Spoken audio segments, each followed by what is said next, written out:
I had never believed I would see something like this. Not here, not on a deserted dirt road in the Blue Ridge Mountains. The morning blazed bright, the white light spilling across the scorched red earth, and there, in the middle of the barren stretch, a small shadow staggered forward.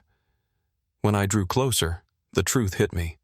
A Doberman puppy, no more than 3 or 4 months old, dragging one heavy step after another with 2 massive metal buckets swaying from a harness strapped across its back.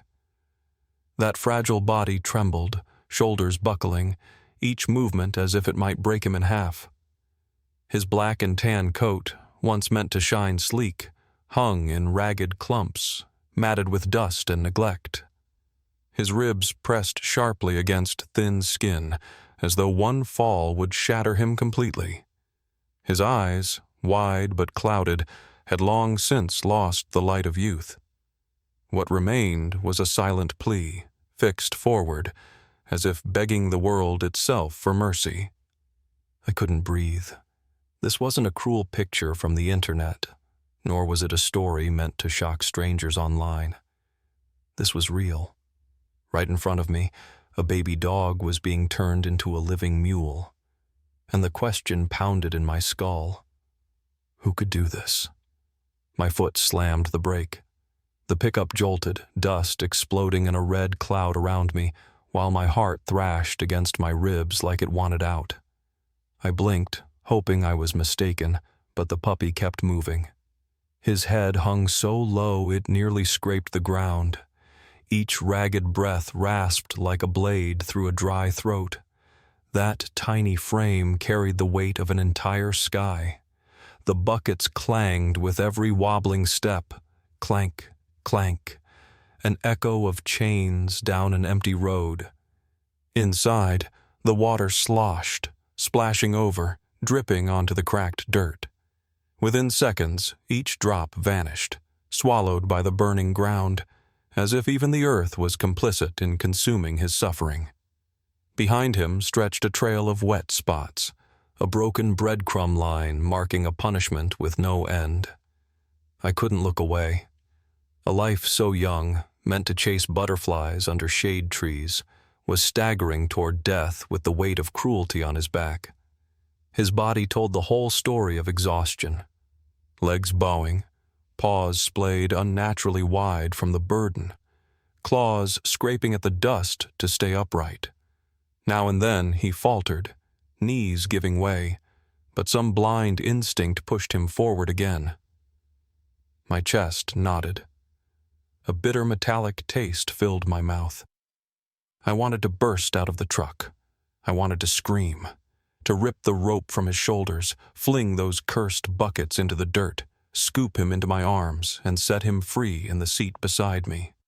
In my mind, I could already hear the sound of victory, the crash of metal falling away, the puppy lifted from hell. But as my hand closed on the door handle, a cold thought sliced through. What happens if I take him now? Whoever did this will not repent. They will not wake to their crime.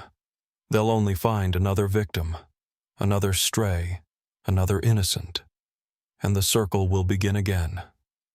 I might save one life, while unknowingly condemning another to take its place. I froze.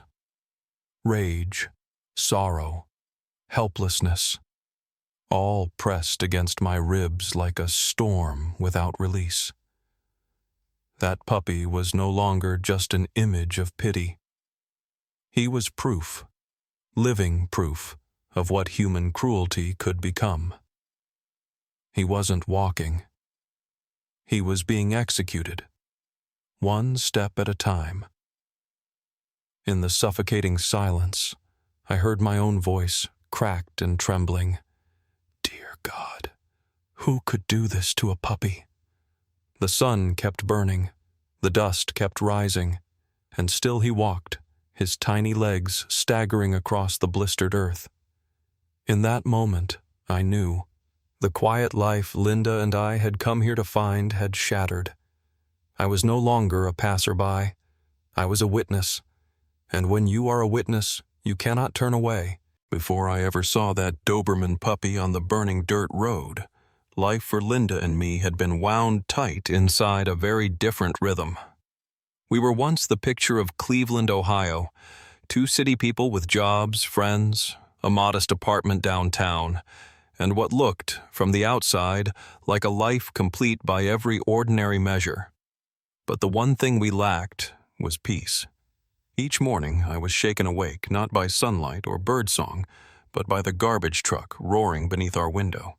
Then came the blare of buses, the screech of subway brakes, the tires hissing across wet pavement. Night brought no rest. The city only changed its mask of chaos, music blasting from bars, strangers shouting in the street, alarms cutting across sleep like jagged knives. Linda once joked, "I've forgotten what silence even sounds like." I laughed, but the truth was, I felt the same. I had stood at the front of a classroom for nearly 30 years, teaching history, trying to plant something, anything of lessons that had once changed the world. But day after day, I felt the patience in those rooms thinning. The children's eyes no longer lit up at the talk of revolutions or sacrifice. They seemed restless, worn down, already swallowed by the frantic pace of a world they hadn't even grown into yet. Linda worked as a nurse at a large hospital. She carried the weight of dozens of patients on each shift, saw more suffering than any person should be asked to endure. She was strong, unshakable to the world, but at night, I could see the fatigue written into her face. We had everything society measured as success, yet inside, we felt drained. One winter evening, with snow piling on the sidewalks outside, Linda sat beside me. Her voice was weary, almost a whisper. "Michael, we can't live like this forever. Do you remember the last time we heard the wind through trees?" I had no answer. In that silence, we both knew a dream had taken root.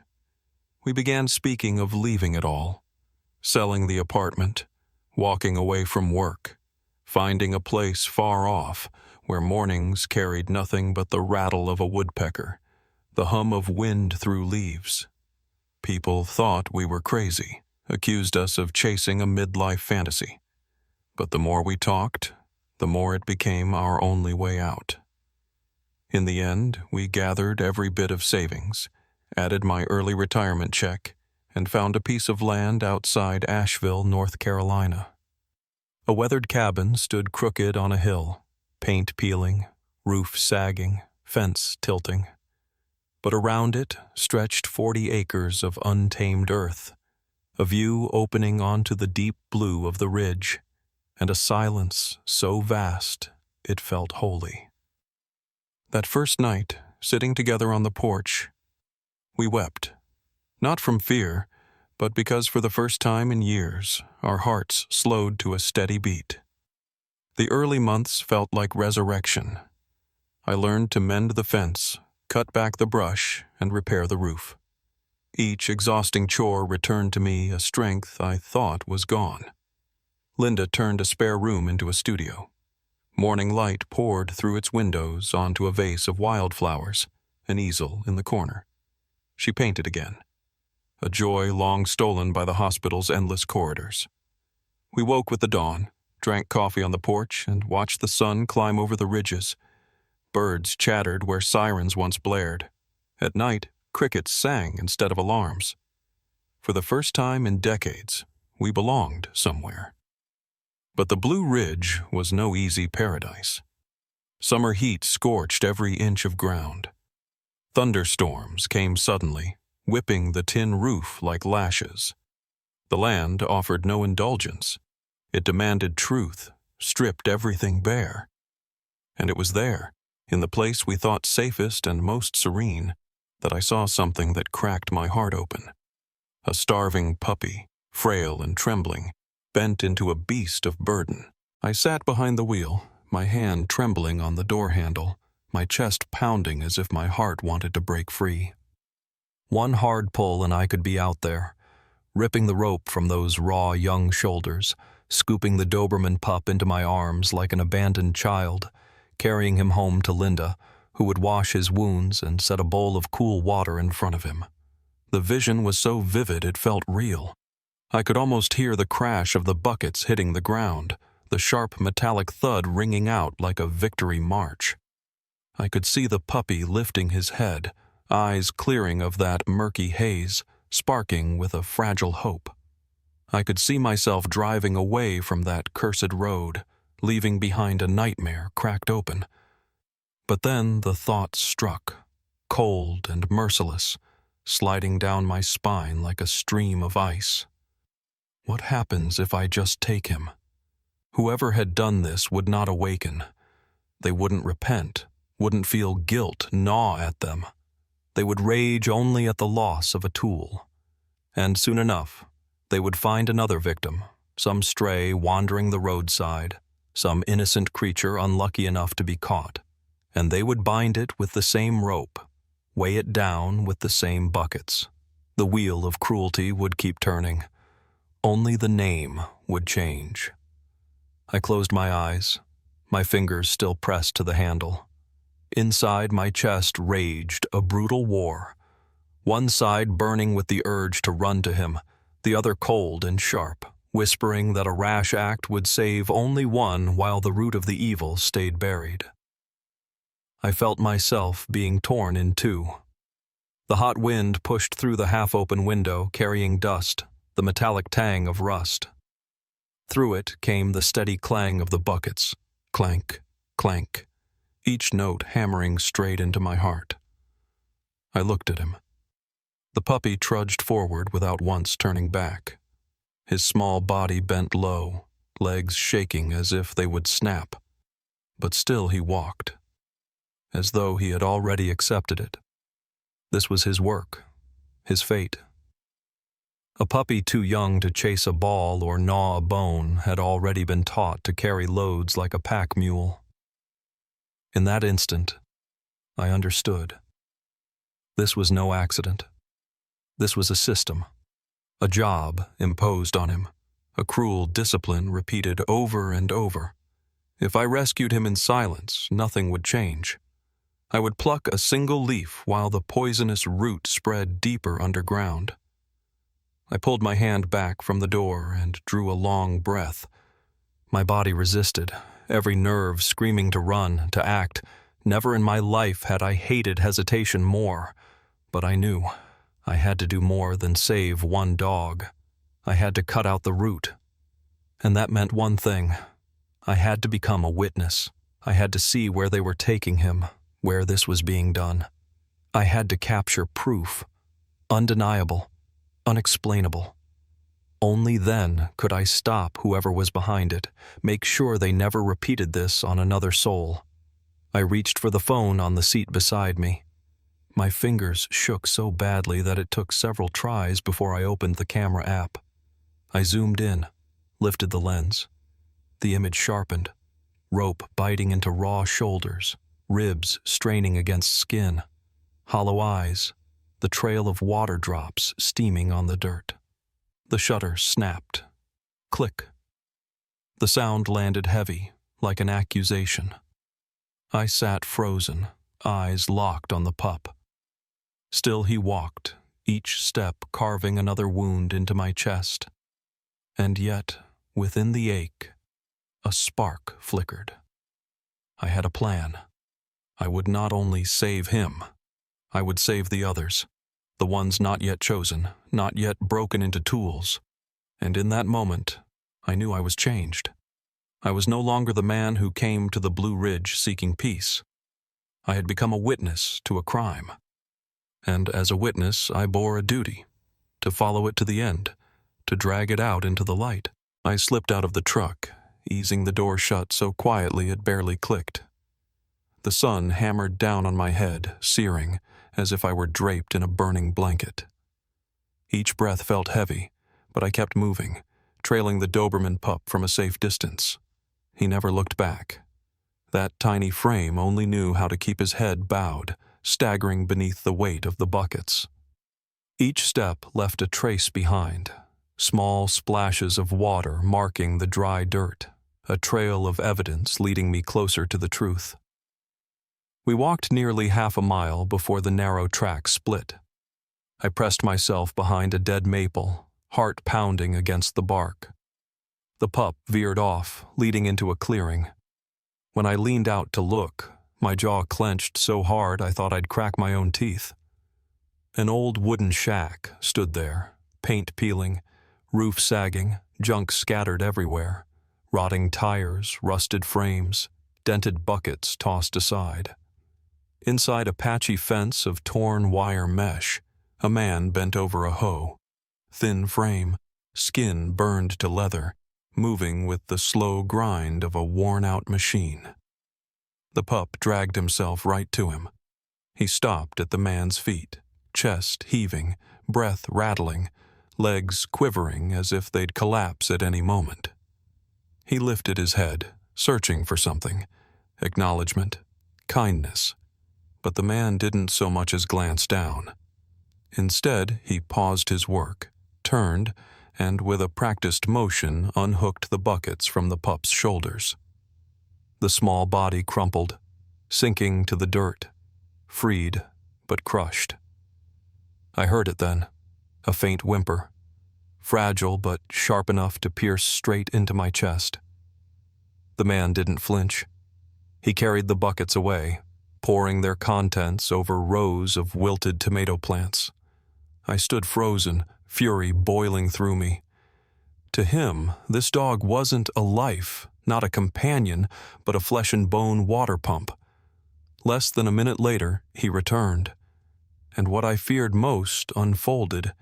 He strapped the buckets back onto the pup. Empty now, but still heavy. No touch, no praise. Just a flat slap against its flank. A signal. Go. Then he turned back to his soil. The pup staggered away, legs wobbling, trying desperately to balance. I bit down hard, nails digging into my palm. Every nerve screamed at me to rush forward, but I held still. Rage was not enough. I needed proof. So I followed again, this time down another path. It led to a sturdier house, roof intact, wooden steps leading up to a porch. There, in a rocking chair, sat an older woman, eyes vacant, staring into the distance. The pup crawled toward her, nearly collapsing on the steps. She rose without a word of affection, without a name called. She unlatched the buckets, carried them to a side spigot. Metal groaned as she twisted the valve. Water surged, filling the pails to the brim. I held my breath as she returned. The pup lay trembling, body twitching with fatigue. But rest never came. She bent down, looped the full buckets back onto his raw shoulders. His whole body shuddered, a soft moan slipping from him, claws scratching the wood for balance. She spoke a single word, clipped and hollow. Go. And he rose again, quivering, fragile as a leaf in the wind, beginning the walk back toward the shack, back to the man, back to the start. A loop, a system, a wheel of cruelty grinding endlessly on a puppy's back. I stood in the shadows, cold sweat down my spine, fingers locked around my phone. I had the first photographs, but now I knew. This wasn't a moment of abuse. This was a mechanism, rehearsed daily, designed to turn a living creature into a tool without will. I turned away, my chest heavy as stone. I had seen enough to know silence was no longer an option. I had witnessed the whole cycle of hell, and once you witness, you cannot go back. When I returned to the farm, Linda was trimming the wildflowers by the porch. She smiled at first, but the smile vanished as soon as she saw my face. I knew what I looked like. Ashen, tense, like a man who had just seen a ghost. "Michael, what happened?" she asked, setting the clippers down. I couldn't answer right away. My hands shook so badly that it took a few seconds just to unlock my phone. I handed it to her, the photos pulled up. At first, her brow furrowed in confusion.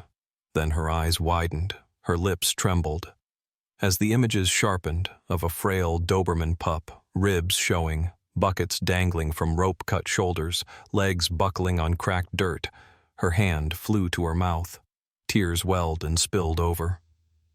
"Oh God, Michael, he's just a baby," Linda whispered, voice breaking. "Who could do this to a puppy?" I swallowed the bitter taste in my throat. "The Hendersons. They've turned him into a beast of burden." I watched the whole cycle. The man uses him to water the garden. The woman refills the buckets and sends him back. This isn't the first time. This is his life. In Linda's eyes, horror shifted quickly into something harder, something I'd seen before when she braced herself for a critical shift at the hospital. "We have to do something." Right now, I nodded. "But we have to do it right. If I just take him, they'll find another. I want to make sure they never get the chance to do this again." That night, our small kitchen became a war room. Linda spread the printed photos across the wooden table, each one cut like a blade, rope biting into raw shoulders, water trails drying into the earth, eyes emptied of youth. I sat beside her, writing a detailed statement, minute by minute, action by action, everything I had witnessed. We opened the laptop, combing through North Carolina statutes. The words were dry, clinical, causing unnecessary pain or suffering, failure to provide adequate shelter and water, compelling an animal to perform work beyond its capacity. Each clause matched perfectly with what I had seen. There was no doubt. This was systematic animal cruelty, and it was a crime. Near midnight, Linda laid her hand on my shoulder. "Are you ready to call?" I looked at the stack of papers, the photographs spread across the table, then at the woman who had trusted me enough to leave behind a whole life and start over. I nodded. "Yes, tomorrow morning." The next day, my hand trembled as I dialed the county sheriff's office. On the other end, a calm female voice answered, "Sheriff's Department, how can I help you?" I drew a deep breath, steadying myself. "My name is Michael Carter. I need to report a case of severe animal abuse. I have evidence, photographs, a full written account. The victim is a Doberman puppy being used as a water carrier." There was a short silence. Then she asked, "Do you truly have evidence?" "I do. All of it. I'm ready to hand it over today." Her tone slowed, serious now. "You did the right thing by calling. An officer will be in touch shortly." When I hung up, my heart was still hammering. Linda set a mug of coffee in front of me, her hand clasping mine. "You've started it. Now we trust the law to carry it through." 2 hours later, the phone rang. A firm male voice came on. "Mr. Carter, this is Deputy Collins. I've read your report. What you described is very serious. I'd like to come in person, hear from you directly, and see the photos. Are you home?" I looked at Linda. She nodded without hesitation. "Yes, sir. We'll be here." About 40 minutes later, a patrol car rolled up our drive. A tall man stepped out, broad-shouldered but not cold. He shook both our hands. "I'm Collins." "Show me what you've got." We spread the photos across the table. He examined each one carefully, his eyes narrowing, jaw tightening. When he reached the close-up of the rope cutting into the pup's shoulders, he shook his head. "They built this." "This isn't an accident. This is a tool." I told him everything, from the moment I saw the pup on the red dirt road to the endless loop between the two houses. Collins never interrupted. He only nodded, scribbling notes, letting me empty it all. When I finished, he straightened, his gaze steady. "Mr. Carter, your testimony and these photos are more than enough for us to act immediately. This is solid evidence. We'll work with animal control. You and your wife did the right thing." A weight lifted from my chest as if a massive stone had rolled free. Linda's hand closed over mine under the table. Collins put his hat back on, nodding. Leave the rest to us. You don't need to confront them yourself. Don't worry. That puppy won't walk another circuit. As he drove away, I stood on the porch watching the cruiser disappear down the road. Inside me stirred a fragile mix of dread and hope. I had done my part. Now I had to believe justice would walk the rest of the way. The next day, Linda and I sat on the porch, eyes locked on the dusty red road that led toward the Hendersons' farm. Time dragged, every minute stretching into hours. Then, around 4 p.m, 2 vehicles appeared, a sheriff's cruiser followed by a white animal control truck. Linda gripped my hand so tightly her nails nearly broke skin. "They're doing it," she whispered, her voice trembling between fear and hope. We couldn't follow. We couldn't stand there to watch. Deputy Collins had warned us. Let us handle this. Your presence will only inflame things. So we sat, waiting, each second heavy as a year. Nearly an hour later, the animal control truck passed back by our gate. I shot to my feet. In the mesh cage at the rear, curled in a corner, was a trembling shape of black and rust. Linda choked, tears streaming down her cheeks. "Michael, it's him. The puppy." We clung to each other, relief so sudden it buckled my knees. He was free. No more staggering under the sway of metal buckets. No more rope cutting into the baby's shoulders. That evening Collins came by. He removed his hat, wiped his brow, his voice hoarse but steady. "We found him exactly as you described. The evidence you provided made the difference. The Hendersons will face charges for animal cruelty, and the pup is now under county protection. He'll be cared for." Linda covered her face, sobbing with release. My throat was too tight for words. Collins continued. "There will be a waiting period, since he's evidence in the case. But afterward, he can be adopted, if you're interested." His eyes lingered as if he already knew our answer. I said it without hesitation. "We'll do whatever paperwork it takes. He'll have a home." The next 3 weeks were the longest of my life. Every day, Linda and I drove to the county shelter. The first time I saw him in the kennel, my chest caved in. He pressed himself into the far corner, body wasted thin, fur matted, eyes still clouded with fear. Food and water sat untouched. He didn't know he was safe.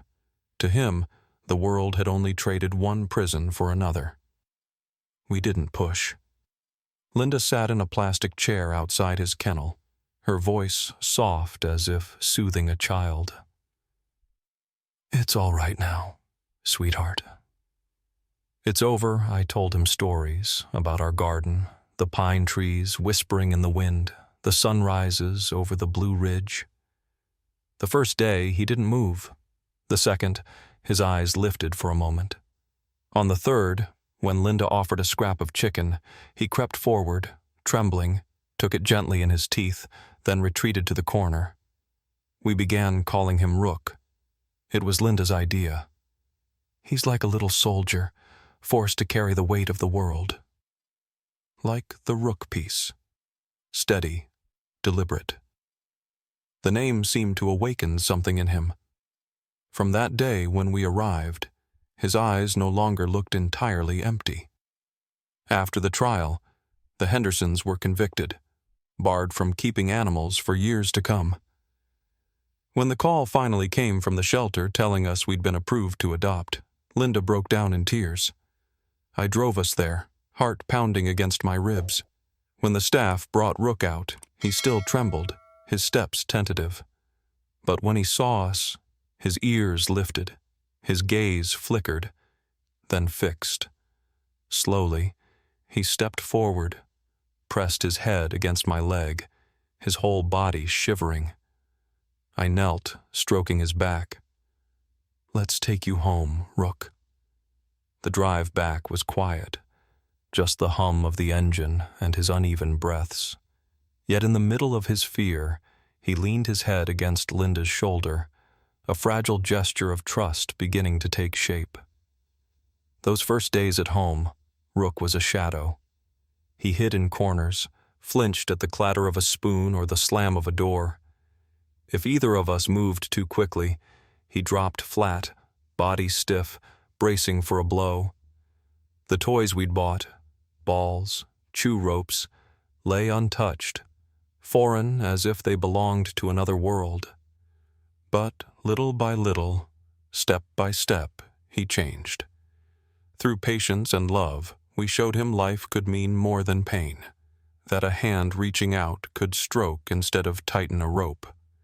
That morning, sounds could be birdsong, not buckets clanging like chains. One afternoon, Linda knelt, rolling a ball toward him. Rook hesitated, then nudged it lightly with his nose. The ball rolled back, and for the first time, his tiny tail gave a hesitant wag. Linda and I looked at each other, tears spilling over. That was the first sign. He was learning to trust, learning what it meant at last to be a puppy. A year has passed since the day Rook stepped out of the animal control truck and into our home. Now, as I sit on the porch with a steaming cup of coffee in my hand, I watch him racing across the yard, strong, unchained, alive. His black and rust coat gleams under the sun, his body lean and powerful, his eyes bright, sharp with intelligence. Anyone looking at him today would never believe this was once the trembling pup, shoulders raw and bleeding, staggering under the weight of 2 iron buckets.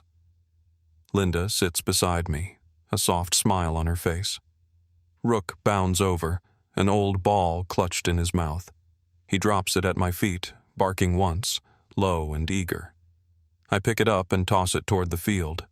He bolts after it like an arrow loosed from a bow. That moment, watching him free to play with nothing strapped to his back, is the clearest proof I know of the power of compassion. But this journey hasn't only remade Rook, it has remade me. For years I believed I had retired, that I had fulfilled my duty as a teacher, as a citizen. I came to the Blue Ridge seeking peace, to escape the noise and chaos of the world. Yet it was here, in the very heart of that silence, that I was faced with the greatest moral trial of my life. Rook taught me what 3 decades in the classroom never could, that being a witness is never passive. To witness means to act, to refuse to turn away, to stand, even when your heart shakes. If that day I had only lifted him up and driven away, the wheel would have turned again. But by stopping, by taking the photos, by reporting and seeing it through, we shattered an entire system of cruelty. I still remember an autumn afternoon when I walked Rook down the very road that had once carried him into hell.